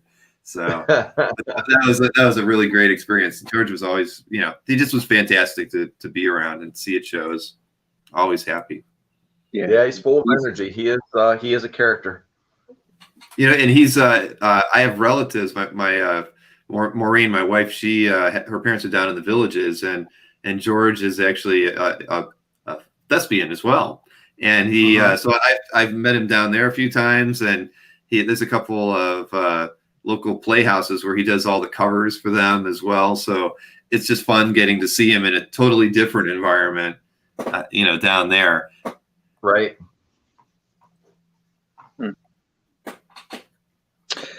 Bob Layton. No, Bob Layton and I have a very interesting relationship. I love Bob Layton. Once again, one of my top 10 Iron Man artists. Bob doesn't like to draw what I want him to. So this one, actually, I didn't meet him on this one. This was the joint custody book thing. So I wanted a Crimson Dynamo, and I sent my book with Shane to get this done. But I actually sent him reference for the 60s one, with the little pointy head and everything. And that's the one I wanted. And so Shane gets there, and you can correct me if I'm wrong, but he goes up and he says, yeah, this is my buddy's book. He wants Crimson Dynamo, shows him the reference.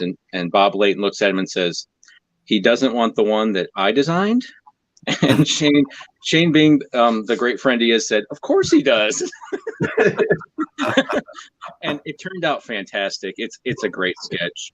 When I met him a few years later, I wanted him to do Silver Centurion. I had 3 picked out, and the person in front of me asked for Silver Centurion, and Bob was like, I don't really like drawing that. Okay, so I'm like, cross that one off. And then I got up there and I'm like, I'd kind of like this one. And he was kind of hemming and hawing. I'm like, all right, the classic one's great. And that sketch turned out great too. He's fantastic. Super knowledgeable. All of his work is great. I love looking at his work.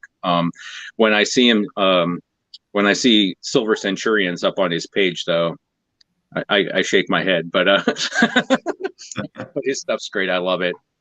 This sketch turned out great. I'm so glad he ended up drawing this one, because it was perfect. It's great. Yeah, Bob is the only person the only artist I think that ever gifted me a piece of art. And I'd done him some favors through CAF early on, and he gave me a nice drawing of Phoenix and Nightcrawler.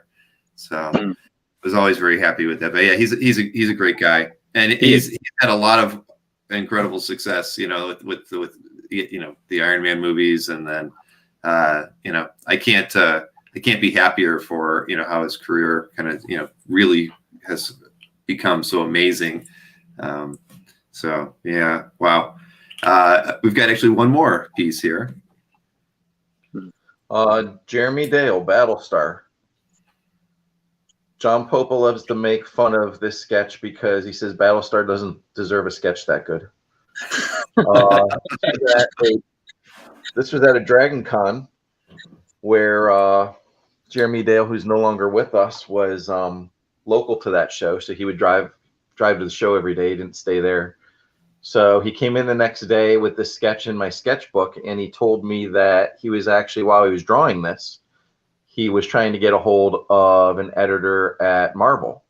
So he was on hold, and he said while he was on hold, he just kept adding to the background and doodling details. And yeah, there's some editor at Marvel that I owe a thanks to for this incredible sketch, because he kept Jeremy Dale waiting, and Jeremy Dale kept taking out his frustrations on my sketch. Yeah, you do owe him something, that's for sure. And what show was that? I'm sorry, that was Dragon Con. Oh, Dragon Con. Oh, that's a show that I've never been to, but I've heard great things about, of course. That's that show is crazy. Do you have? I didn't think about it beforehand. Do you have the piece? It was attached as an email. The Iron Man versus Captain America piece. Yeah. Yes. Eric, you want to tell this story? Sure. When the movie Civil War came out, Shane's a big Cap fan. Obviously, I'm a big Iron Man fan, and we came up with the idea we should get a joint piece, and then we'll have it cut down the middle, And so it'll be like Wonder Twin powers, you know. So we each have our own sketch, but it's a combined sketch together. And we thought we had Yuko Smith do it. Who Yuko's a great guy. Yuko is great with anytime there's metal of any kind. Is fantastic. I just love his work. So he worked on this. Actually, we talked to him early in the year when we saw him, and we ended up getting it like in at the last show we went to of the year. And it was cool because Reb Brown, who played Captain America on television, was like right beside him. So we're looking at this sketch, and Reb Brown keeps looking around. He's like, "Man, that sketch is amazing. You guys, you know." Da, da, da. And so, you know, we're standing there posing with it, and then Yuko goes to cut it, and he like measured to the middle. Well, the middle actually is right where the star is on the shield. Oh, and no. right before he cut it, I'm like, "Stop!" I'm like, why don't you move that over just a hair? Because Cap's got to have his whole shield.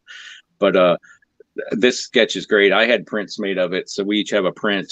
So we have the full thing. But it's just, and it's huge, and it's colorful and beautiful, and just great. Yeah, like I said, Yuko's great. Love Yuko's work. See, I thought you were going to say that you ended up not cutting it, and now you guys have to kind of pass it back and forth. Yeah, You have it for 6 months, and then you trade it off for 6 months. No, that's why Yuko did it that way. He wanted to see if we would cut it or not. He wanted to see if we'd cut it or keep it together and pass it back and forth. We're like, well, we just wanted it to be two adjoining pieces, so we're going to cut it. But it was hard. It still holds up as two pieces. Just it makes one big image. It's like giant size trading cards. And that was a tense moment when he cut it. It really was. We were like, I know I've cut things before, and you have the straight edge there, and you're going, and then all of a sudden your blade, and you're like, but nope, it went perfectly. And like I said, it's just a fantastic sketch. Eric, is your half unsigned? I don't know. Yeah, that's a good question. Did he sign it after he cut them in two pieces? I don't think he did. He was watching earlier. He was commenting. Yeah. Well, if it's not, there he is. I'm gonna have to bring it back. Yeah, he hated he had to cut it. Yeah, I can understand. Eric a signature still. Yeah. There it is. No, he signed it. Oh, he did? He did. All right, yep. Good. Right down by his left foot. So those are fun things that we like to do. Like I said, we did that JLA draft or Justice League draft the one year. Every year we think of something. We might have something in the works this year, but we won't tell anybody. And it's just fun to do. So he used the knife. He did. He had straight edge. Yeah, it was a straight edge and like an X-Acto blade. So just zip. Didn't take him very long at all. Like I said, it was tense. I'm glad he didn't cut the shield. I would have felt bad about that. If he had left it up to us to cut, I don't know if I would have cut it, but I trusted Yuko to cut it. Right. Yeah. If it would have been us cutting it, it'd still be one piece, and we'd be sharing it. So. Well, it takes a lot of confidence to want to both make a piece like that and then cut it in half at the end, because you didn't really know, right? I mean, I suppose you didn't really orchestrate exactly what you were going to get. I'm just guessing. Right. Yeah. We just wanted them facing off. And he knew that he was going to have to cut it in half. So, one thing I did notice in the majority of your sketches, I mean, they're not personalized. So is that something when you go in, do you kind of say don't personalize it, or it's just because I think it isn't necessarily normal where artists would personalize work unless you really asked them to. I think go ahead. It's not. I don't think anyone in our group has a preference. I think if it came up, we would have them sign it to us because it's not something that we worry about. We're collecting these for fun. Obviously, not all of our characters are top tier characters. We weren't, pardon me, we were never in it for that. We do it for fun because it's cool. We think Joe over there would draw a great Captain Boomerang, so I'm going to get Captain Boomerang from him. Yeah. It's more about that than anything else. I mean, we have our themes, so we try and keep it there, but yeah, we're not trying to get like the coolest Batman sketch ever and sewing out the lesser ones as we get them or anything. It's just it's fun. And it was a little different when we were younger and we were all around because we saw each other more and we saw each other's art more often. Eric would tell me, hey, I'm going to stop by the store Saturday. So I'd bring my stuff and he'd bring his and we'd look at it while we're hanging out at the store or whatever. But now we have lives and everybody's spread out. We see each other's art a lot less often, but we all talk all the time. We all interact. We're all shooting each other messages or ideas or stuff we're seeing online. But yeah, it's just for fun. It's the Justice League thing. Me and Eric don't normally collect Justice League characters. When we did the Justice League draft, we love that Giffen DeMatteis Justice League run. Mm-hmm. And so we decided, let's get Justice League characters this year. It'll be fun. And what was fun is people had known me from doing the Iron Man stuff for so long that they were like, wait, what you're getting what? You know?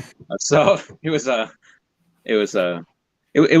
neat thing. Like I said, it was just something different. It was something to keep it fresh and exciting too. And it actually helped to energize us both, I think, just doing something different. So, well, speaking of something different, then what did you do this year when there were no cons? I mean, were you reaching out to reps to get commissions or, that kind of thing? Or did you take a break?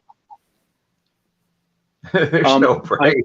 No, there's no break. No, I contacted artists. I only dealt with the one rep.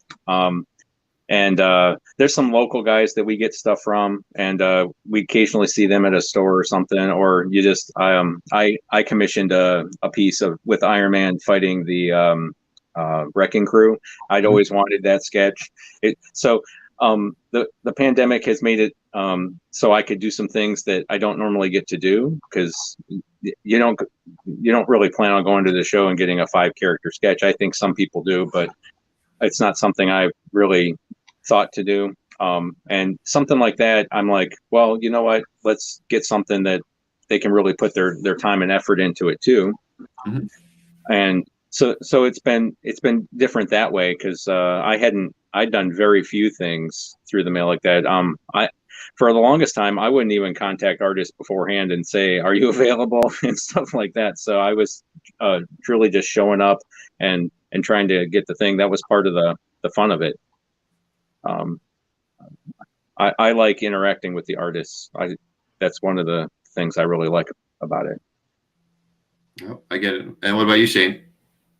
It worked. It kind of worked out for me. I wanted to, I had some more old school guys that I don't see at cons that I wanted to try and track down. Mm-hmm. So guys like Al Milgram and Don Perlin, I was able to reach out to some guys like that and get some pieces from them. G.I. Joe is one of my focuses, like we touched on, and I'm trying to get some guys who worked on G.I. Joe in the earlier days and get some of the earlier characters from G.I. Joe. So some of those guys did some stuff. So it was a nice opportunity to step back. I tend to be a little overzealous in my sketch collecting. And this year I got a fraction of what I normally do. And I'm almost happier. I almost like that I got a smaller amount, but probably higher quality. And I'm very, very happy with what I got that past year. Yeah, it was a lot of fun. Yeah, well, definitely at the beginning of the pandemic, a lot of creators, needed as much assistance as they could get, as far as like getting sketches done, because not only, a lot of guys rely on the convention circuit to make some money, and at the same time when they stopped publishing books, I mean, so everything was frozen, right? I mean. So, I know a number of our reps who are trying to get people to take commission lists and that kind of thing, like that normally they might not have. So it was kind of a good opportunity early on, and I'm sure it did help a lot of artists get over the hump of not having any work. But we're still there. At the end of the day, we're still having that problem until we can have shows again. Yeah, the first artist I contacted was because I had heard he had one of his gigs had fallen through because of all that, and so that he was going to open up commissions. So I contacted him and said, "Hey, yeah, absolutely, I'll draw for you." So yeah, that worked out. Hero Initiative, they did a lot of those Zoom fundraisers. So I got a couple of those. I know John Pope, I got a couple of those. I'm not sure if anyone else in our group did, but yeah, that was cool. Those were cool opportunities and cool interaction. I just did one right at the end of the year with Klaus Janson. Mm-hmm. Loved that. I could have listened to him talk about comics and drawing and his experiences all day long. It was an amazing experience. Loved it. Yeah, it was wonderful.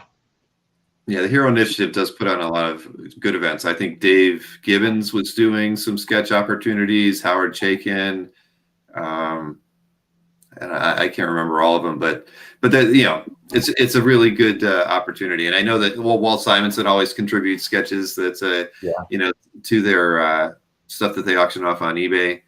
That's right. It's a good chance to get stuff when there's no opportunities out there. And I know that they've been pushing heavily at it. They're going to be doing a lot more of those. I think that they formed some new entity called Talent Talk or something along those lines, where they're going to be hosting more of these events in 2021. And so there'll be more sketch opportunities for sure. Marvel did a thing like over the summer, I think, where on Saturday mornings they had an artist drawing and responding, and Lee Weeks did it one week and stuff, and I was watching that with my son, and it was fantastic. I loved that. It wasn't Marvel, it was the Joe Kubert School. Oh yeah. And it was great. I was like, man, I wish they'd do this every week. This is so great, just to hear them talking and drawing and answering questions. So a lot of people have been using this as a good opportunity to reach out and do different things. I think that's great. Yeah. Hey, your mic is really soft all of a sudden for some reason. So Shane, I'm going to throw this question to you first. Then someone asked, Joseph asked, who are both your Grail artists that do sketches that you still want to get something from? I don't know. After 30 years, you've got no one on the list anymore? It used to be a lot easier to answer that because we had less. But I mean, there's people that I want stuff from, but that I think I have a chance at. I have no idea. There's plenty of people I don't have that I would love. Jim Lee and Mark Silvestri. I mean, I grew up reading X-Men and then the beginning of the Image run. I would love to have something from either one of those guys. There's been opportunities, but I didn't have the money at the time. Yeah, those guys would be great. Simonson, I don't have anything from Walt Simonson. John Byrne. Being in Ohio, we didn't go to Mid-Ohio Con a lot of the earlier years when John Byrne was there. So we missed out on some probably ridiculous John Byrne opportunities. And I don't have anything from John Byrne. And being a Cat fan and an X-Men fan, yeah, that's kind of a big deal.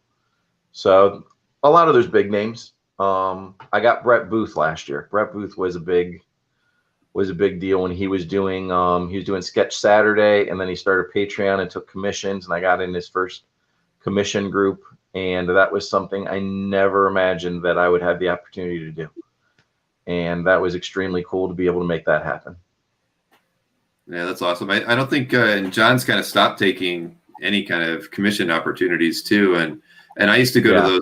I think I went to 2 Mid-Ohio shows where John was at, and I wasn't collecting art at the time, but I saw him there, right. And his table was always mobbed. And I look back on, if I could only go back in time. The one story I always tell about Mid-Ohio Con was that there was a show where he and Frank Miller were sitting side by side, and nobody was at Frank's table. and everybody was, wanted to talk to John. And Frank just looked lonely because there was nobody there talking to him. And I man, and that was right when the Wolverine miniseries came out too. Yeah, because I can actually remember holding the copy of Wolverine #1 in my hand and almost looking over there and seeing Frank and just but not putting it all together because I was just interested in comics at that time. So Eric, what about you? Can you hear me? Oh, yes, it sounds fine. Okay. Like I said, I had this top 10 list that I put together, and there's 2 guys on it that I can still get that I don't have, and that's Kevin Hopgood and Luke McDonald. And I would love to get both of them. A couple years ago, I had planned on getting Herb Trimpe. And unfortunately, the weekend I was going to get him, he passed away. And so that's kind of led me to be like, when you get a chance to get somebody, get them. Don't put it off because there might not be another chance. Because I had a chance a couple years before that at a Pittsburgh show, and I drug my feet.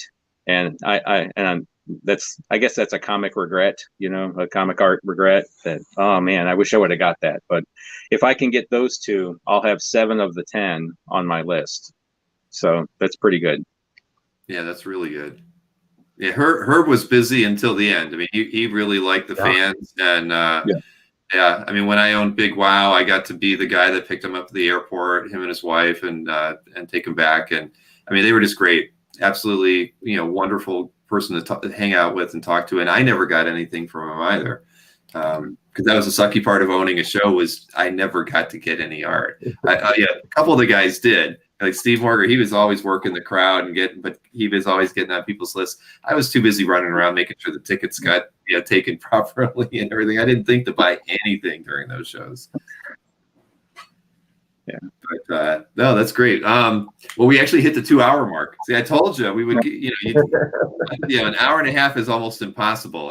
I always have a couple of people that go, you should never go over an hour and a half. I'm like, it is so hard not to go over an hour and a half. Yeah, it's gone very fast. I was like, man, I don't know how we're gonna get through an hour, but no, we made it 2, so that's great. So it is. That's what's great. I really love doing these and you guys are great to talk to. I mean, honestly, I didn't realize the story was as good as it was. I mean, when I just felt it was more you guys were a looser knit group of guys, but no, you guys have a reputation. Yeah, we do. And you know what? We like spending time together. So we really do. And well, the shirt Shane's wearing is from our 25th anniversary, and we got a big group, and we went down to Heroes, and that was like the biggest group we'd had since probably the Heroes I went to in the 2000s. It was just this giant group, and it was cool just hanging out. And we rented this big van, and a bunch of us drove down, and then other people met us there, and it was just it was fantastic. No, that's great. I mean, I'm so envious, because I look at it, and I'll never have a group like that. But you guys kind of just started it off. It was so perfect, and the idea that it was, it was because of this shop that you kind of met most of the people in it initially, and that's what kicked it off. I mean, I just think that's phenomenal. It's unheard of. So you guys really had an awesome leg up, getting started in the hobby. I made the comment recently in a group chat with everybody how thankful I was for the group, because a lot of people who are into comics or pop culture in general, sketches, whatever, don't have this. And one of the guys, Kurt, said a lot of people in general don't have this. They don't have this solid group of friends that it's probably 3 times a week that we're interacting on a group level. And it's definitely more than that, than 1 or 2 of us are interacting individually. Yeah. But we're lucky. You go to conventions and you see people stand in line alone or, trying to chat with other people. And yeah, we've got 2, 3, 4 friends there with us. Yeah, we're fortunate. It's nice to have someone to share that with, and we might not be doing this like we're doing it if we're doing it on our own. Yeah, no, it's great. I can't wait to talk to. Sorry, my name. I'm drawing like Opa and Karen. Thank you. I knew I needed to have my list here, so that they'll be on next week, so we'll kind of get to hear another side of the story from the Cran boys. So this will be interesting. We'll kind of complete the circle. We always have stories. There's plenty. There are some can be told in public, and some can only be told amongst the group. So, all right. Well, we'll keep it as PG as we possibly can. But listen, I mean, this has been fantastic. If there's ever anything I can do for you guys, please let me know, because thank you. you've been members of the site for so long. You know, that was the other thing that caught me was, and it's crazy. CAF is such a big site, right? At the end of the day, it's hard to find certain things there. And when I stumbled on Shane's gallery, I was just surprised. Here's a gallery that's been on there. I mean, I don't even remember when it started. I know I've got, let's see, I've got Shane's here. Your gallery started in March 2007.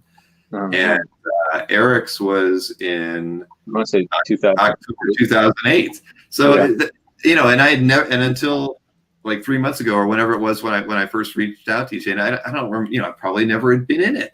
And that's the great and bad thing about CAF is there's so much great artwork out there and clearly great stories, and some of it can get overlooked. So no, I'm thrilled that I found my way into your CAF gallery for sure. So thanks. Yeah, we really appreciate you having us. This has been great. It's been a lot of fun. No, well, very educational. And I think that's everybody likes the stories, and that's the unique thing with Con Sketches is the interaction you get to have with the artists that you don't get when you're buying published pieces typically, or when you're like you said, when you're doing a commission through the mail through their rep. There's no interaction at all. So yeah, this is great. Thanks a lot for doing it. And I mean, we had around 50 plus people in the chat and watching us live most of the time. So this worked out really well. I appreciate everybody tuning in tonight, and we'll see it again later. And again, guys, thanks a lot. Very pleased to have you on the show. Well, thank you so much. All right. Good night.